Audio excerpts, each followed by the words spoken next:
मैं तो किसी और की युधिष्ठिर पर्सपेक्टिव, ऐसे जो भी बात करेगा वो फिक्शन ही लिख रहा है, ये बात ध्यान रखो।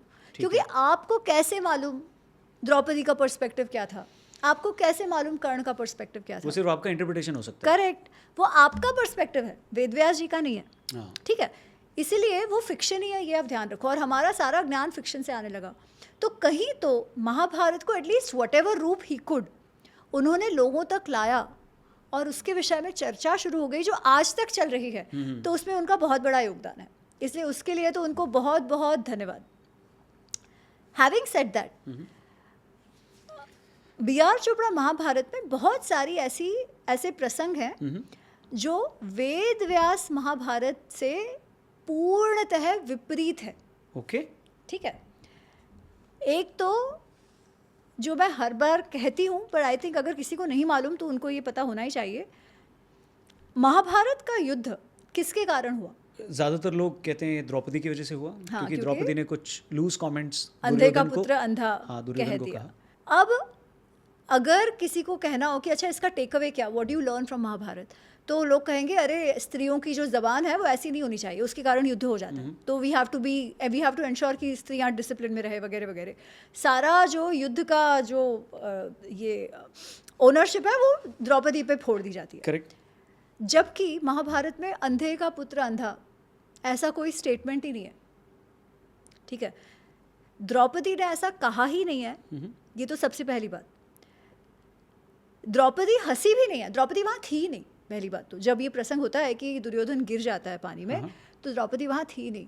और द्रौपदी के इंसल्ट के कारण दुर्योधन ने अगर ये सब किया होता, अगर द्रौपदी का इंसल्ट, एक तो उसने किया नहीं है, ठीक है, बट अगर होता तो भी blaming it on her is unjustified.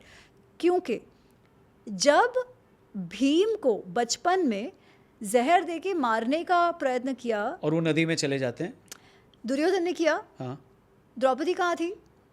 Draupadi नहीं थी, द्वेष तो था पांडवों के विरुद्ध। जब पांचों भाइयों को अपनी माता के साथ लाक्षागृह में जला देने का प्रयत्न हुआ, तब द्रौपदी कहाँ थी? तब तो विवाह भी नहीं हुआ था। उसका मतलब दुर्योधन का जो द्वेष था उसका द्रौपदी से कुछ लेना देना नहीं था पांडवों के विरुद्ध, वो तो बहुत ही ज्यादा जलता था पांडवों से, पहले से चल रहा है। तो जैसे मैंने कहा, अंधे का पुत्र अंधा वाली कोई बात ही नहीं है महाभारत में। पहली बात तो ये है। दूसरा, द्रौपदी का जो कैरेक्टर, अच्छा दूसरा जो द्रौपदी के लिए कहा जाता है कि अरे वो हमेशा गुस्सा होती थी, उसे बदला बदला चाहिए होता था, और उसने तो कहा था कि बाल खोल के रखे थे, हाँ, कि मैं बाल बांधूंगी ही नहीं, दुशासन के लहू से बाल धोऊंगी, ये सब भी कुछ नहीं है महाभारत में। अच्छा, एक तो ये प्रसंग जो है कि मैं अपने बाल खुले रखूंगी, ये महाभारत का नहीं है, ये एक संस्कृत नाट्य है वेणी समारंभ, उसमें ही आता है। ठीक है, वाल्मीकि, ये महाभारत का भाग नहीं है ये। और दुशासन के लहू से ही बाल धोंगी, ये तो वेणी समारंभ में भी नहीं है। वो ये होता है ना, एक चीज़ आप ऐड करो, फिर उस पर मसाला ऐड होते जाता है, ऐड होते जाता है, ऐड हो जाता है, वैसे ये कहानियाँ बनती हैं।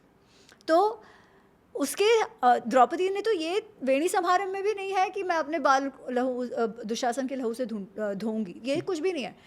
भीम की प्रतिज्ञा केवल इतनी है कि मैं इस दुष्ट की छाती फाड़ के उसका लहू पीऊंगा, ये भीम की प्रतिज्ञा है, द्रौपदी की नहीं। ठीक है, तो ये तो द्रौपदी से रिलेटेड एक दो चीज़ें। और दूसरा, द्रौपदी का जो व्यक्तित्व है वो इतना ग्रेसफुल है कि पूछो मत बात। वो सती में आती, गिनी जाती है, सती पंचकन्या में गिनी जाती है, पंचकन्या में, हाँ। और इसलिए गिनी जाती है क्योंकि उनका इतना सुंदर व्यक्तित्व है। और मे भी आगे जाके उसके विषय में हम और डिटेल में बात करेंगे।